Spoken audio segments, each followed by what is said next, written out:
నమస్తే అండి రామారావు గారు. తారక రత్న గారి మరణంతో ఒక్కసారిగా నందమూరి ఫ్యామిలీ మీద అందరూ ఫోకస్ చేశారు. ఎందుకు చిన్న వయసులోనే చనిపోతున్నారు? ఉజ్వల భవిష్యత్ రాబోతుంది. హరికృష్ణ గారు కూడా అంతే. ఇంకా రాజకీయాలలో ఇంకా ఉవ్వెత్తున ఎగిసిపడబోతున్నారేమో అనుకున్న టైంలో అలా జరిగింది. ఇప్పుడు తారక రత్న అతి చిన్న వయసు, పిన్న వయసు. సో బోల్డంత ఫ్యూచర్ ఉంది, ఇటు సినిమాల పరంగా కావచ్చు, అటు రాజకీయ పరంగా కావచ్చు. సో అలా మాయమైపోతారు అంటారు చూడండి, అలా మాయమైపోతున్నారు. సో అసలు నందమూరి ఫ్యామిలీలో ఏం జరుగుతుంది? నందమూరి ఫ్యామిలీతో మీకు చాలా మంచి అనుబంధం ఉంది రామారావు గారి టైం నుంచి కదా. ఎందుకు నాకు తెలిసినంత వరకు చెప్తానమ్మా నేను. అసలు ఎందుకు ఏం జరుగుతుంది? ఇవన్నీ గమనించిన తర్వాత ఆయన చాలా దారుణంగా మాట కారణం అన్నారంటే రామకృష్ణ గారు ఆయన మరణం ఎలా ఉందంటే ఆయన చాలా పెద్ద కాంప్లికేటెడ్ మరణం కాదు. అది ఏదో మామూలుగా మసూచి ఏదో వచ్చిందన్నమాట. వస్తే ఆయన మన సత్యసాయిబాబా దగ్గర వెళ్ళినట్టయితే సత్యసాయిబాబా నీకేం పర్వాలేదు నవ్వుతూ ఎదురొస్తాడని చెప్పారు. చెప్తే ఆ రోజే ఇంటికి రాగానే ఆయన రామకృష్ణ గారు చనిపోయారు అన్నమాట. నెంబర్ 1. ఈవెన్ ఎన్టీ రామారావు గారు కూడా ఆయనకి సహజ సిద్ధమైన మరణం కాదు. బాగా గుర్తుంచుకో, ఈ వీడియో చూస్తున్న వాళ్ళు కూడా బాగా గుర్తుంచుకోవాలని అతి ప్రధానమైన విషయాలు నేను చెప్తున్నాను. ఎన్టీ రామారావు గారు కూడా సహజమైన మరణం కాదు. దాన్ని చూసి డాక్టర్ కుసుమ అనే వ్యక్తి దీనికి ఏదో కొంచెం ఫోర్స్డ్గా ఏదో ప్రయోగించి చంపేశారు అంటే ఫ్లూయిడ్స్ ఇవ్వడం, తర్వాత స్టెరాయిడ్స్ ఇవ్వడం, ఇవన్నిటి వల్ల ఆయన బ్లూయిష్గా అయిపోయాడని చెప్పేసి డాక్టర్ కుసుమ చెప్పింది.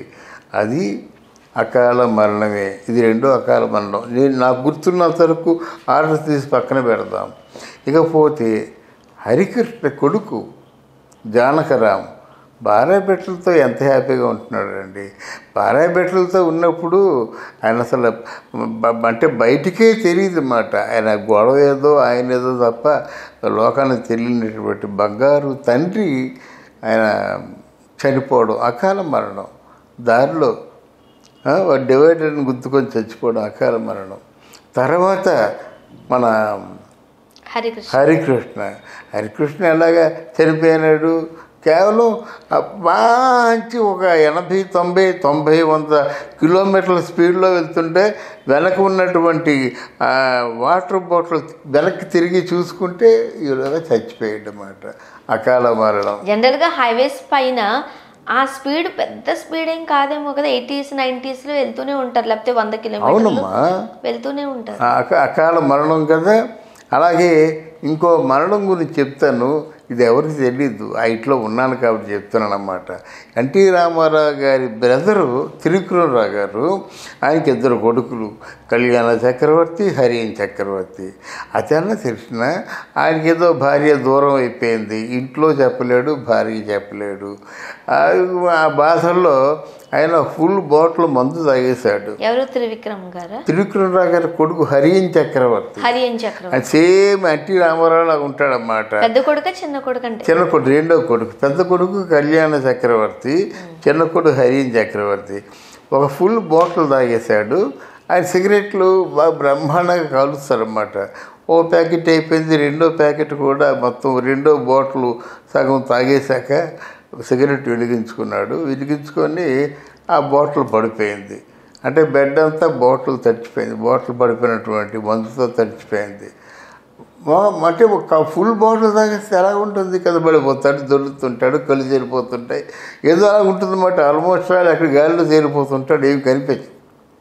అటువంటి సమయంలో అగ్గి పుల్ల భగ్గున మండి అది కాలి తెల్లారిదామని చూసుకునేసరికి కాలి బూడిదైపోయాడు ఆయన. అకాల మరణం. అర్థమైంది. ఇది చిన్న వయసు ఎన్టీ రామారావు గారిలా ఉంటారు. అకాల మరణం ఈ లిస్టులో ఎవరు చెప్పరు, ఎందుకంటే తెలిస్తేనే చెప్తారు కదా.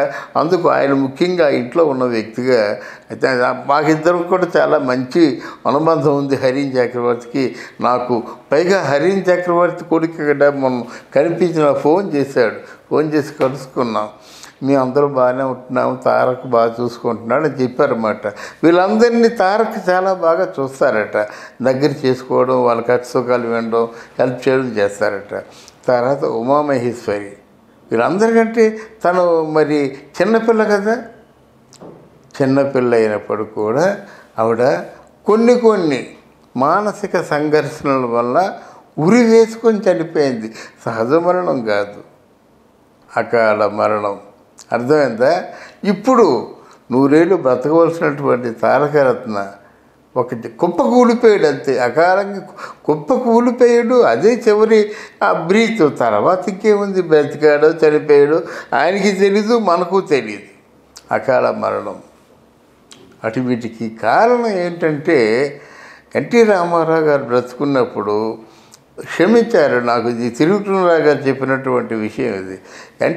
ఎన్టీ రామారావు గారికి చిన్నాయనకి కూడా సుబ్రహ్మణ్య స్వామి మీద చాలా మంచి విశ్వాసం ఉండేది. ఎన్టీ రామారావు గారి తమ్ముడు త్రివిక్రమరావు గారు ఇప్పుడు కళ్యాణ చక్రవర్తి బ్రతికే ఉన్నారు. త్రివిక్రమరావు గారికి నాగసర్పం కూడా డాలర్ ఉండేది, ఉంటుండేది అన్నమాట. అంటే త్రివిక్రమరావు గారి ఇంట్లో ఒక నాగసర్పం తిరుగుతుండేది అనేటువంటి విశ్వాసం ఒకటి ఉంది. ఆ సర్పానికి పూజలు కూడా చేస్తారు. అలాగే ఎక్కడో మన బ్రహ్మంగారి మఠానికి వెళ్ళే దారిలో ఒక సుబ్రహ్మణ్య స్వామి గుడి ఉంటే ఆ గుడిలో పూజలు జరిపిస్తారని చెప్పేసి చెప్తూ మాకు ఈ సర్పం మాకు చాలా పొట్టండి, ఈ ధనం అంతా వచ్చిందంటే దానికి కారణం ఆ సర్పం తాలూకు దీవెన అనే పద్ధతుల్లో చెప్తుండేవారన్నమాట. మరి ఏమి జరిగిందో ఏమిటో మరి ఈ విషయం అయ్యి వాళ్ళు ఆలోచించడం మంచిది. ఇలాంటి అకాల మరణాలకి ఏదో ఒక బలమైన కారణం ఉంటుంది కదా, అలాంటి కారణంలో ఏదైనా నాగసర్ప దోషమా ఇదేమిటో అన్నది పండితుల చేత ఎవరి చేత చెప్పిస్తే బాగుంటుంది. ఇది నేను నా కళ్ళతో చూసింది, నా చెవులతో విన్నది మాత్రమే చెప్పానమ్మా. అది రామారావు గారు, బాలకృష్ణ గారు అంటే రామారావు గారి దగ్గర నుంచే బాలకృష్ణ గారు నేర్చుకున్నారని కూడా చాలా సందర్భాల్లో బాలకృష్ణ గారే చెప్పారు. అవును, బ్రాహ్మీ ముహూర్తానికే లేవడం, అవును, పూజలతో డే స్టార్ట్ చేయడం. అవును. మరి ఇన్ని పూజలు చేస్తున్నారు, ఎంత దైవభక్తి కలిగి ఉన్నారు, మరి అయినప్పటికీ కుటుంబంలో జరుగుతున్న వీటన్నిటిని ఎందుకు ముందు ఆలోచించాలి. ఎందుకంటే ఆయన ఇన్ని పూజలు చేస్తున్నారు కదా, ఆ సర్పదోషాన్ని కూడా పూజ చేస్తే పోలా. అర్థమైందా? సుబ్రహ్మణ్య స్వామి వాళ్ళ కుటుంబంలో అతి ప్రధానమైన పాత్ర పోషిస్తున్నప్పుడు తన్ని కూడా స్వీకరిస్తే పోలా అని బహుశా ఈ వీడియో చూసిన తర్వాత అయినా సరే ఒక అవగాహనకు వస్తారేమో. ఇది నా కళ్ళతో చూసింది, నా చెవులతో విన్నది, నాతో పాటు కళ్యాణ చక్రవర్తి గారు కూడా సాక్ష్యం ఉంటారు. వాళ్ళ నాన్నగారు చెప్పిన మాటలు మాత్రమే నేను చెప్తున్నాను. ఎందుకంటే ఆ కుటుంబ క్షేమాన్ని కోరి, అంటే ఇట్లాంటి అకాల మరణాలని మనం దాన్ని ఒక శాశ్వతంగా పరిష్కారం చేయాలంటే ఇది ఒక పరిష్కారం ఏమో అన్న ఉద్దేశంతో నేను చెప్తున్నాను. రామారావు గారు కూడా అదే భక్తిలో స్వామి అంటే చాలా ఇష్టం. వాళ్ళు ఎలా తెలిసినా ఇప్పుడు ఇంకొకటి ఉంది, రామారావు గారు రాముడు, ఎన్టీ రామారావు గారు, త్రివిక్రమరావు గారు లక్ష్మణుడు అంటే ఏంటి, ఆదిశేషువు. ఆయనే ఒక సుబ్రహ్మణ్య స్వామి అన్నట్టుగా వాళ్ళు ఎలా బుసలు కొడుతుంటారు. రామారావు గారి కోపం వస్తే ఎలా ఉంటుంది ఎట్లా, నాగుబాబు బుసలు ఉంటుంది చూస్తారా, అలాగుంటుంది. రామారావు గారి కోపం వచ్చినా అలాగే ఉంటుంది, శ్రీకృష్ణరావు గారి కోపం వచ్చినా సరే మీ కళ్ళు ఎలా చిత్తలుపుల్లా అయిపోయి రెప్ప వాళ్ళదు. ఇలా చూసారంటే ఆ రెప్ప అలాగే ఉండిపోతుంది అన్నమాట, సింహం చూపు. ఆ బుసలు కొడుతుంటే మొహం ఎర్రగా కందగడ్డలా కందిపోతుంది. ఇది నిజం, వాళ్ళు తెలుసు అది. సో ఖచ్చితంగా సర్పానికి సంబంధించిన యాగాలు చేస్తే, లేకపోతే సుబ్రహ్మణ్యేశ్వర స్వామిని ఒకవేళ కొలిచి ఆ పరిష్కార మార్గాల వైపు వెళ్ళడం మంచిది అని సూచిస్తారు. చాలా మంచిదమ్మా, చాలా మంచిదని నాకు అనిపించింది. నాకు ఈ చెత్త ఎన్నో వీడియోలు చెప్పే బదులు ఉపయోగపడేటువంటి ఒక వీడియో మనం చేసుకుంటే తప్పేం లేదు. ఈ వీడియోని తప్పకుండా వాళ్ళు చూస్తారు, చూడకపోతే లింక్ పంపిస్తాం. బాలకృష్ణ అభిమానులు అందరూ నన్ను క్షమించి దయచేసి స్వీకరించమని కోరుకుంటున్నాను. అలాగే మన మొత్తం నందమూరి అభిమానులందరూ కూడా నేను మనవి చేసుకునేది ఏంటంటే, ఆ కుటుంబంలో జరిగేటువంటి ఇది ఒక ప్రధానమైనటువంటి ఈ ఘటన.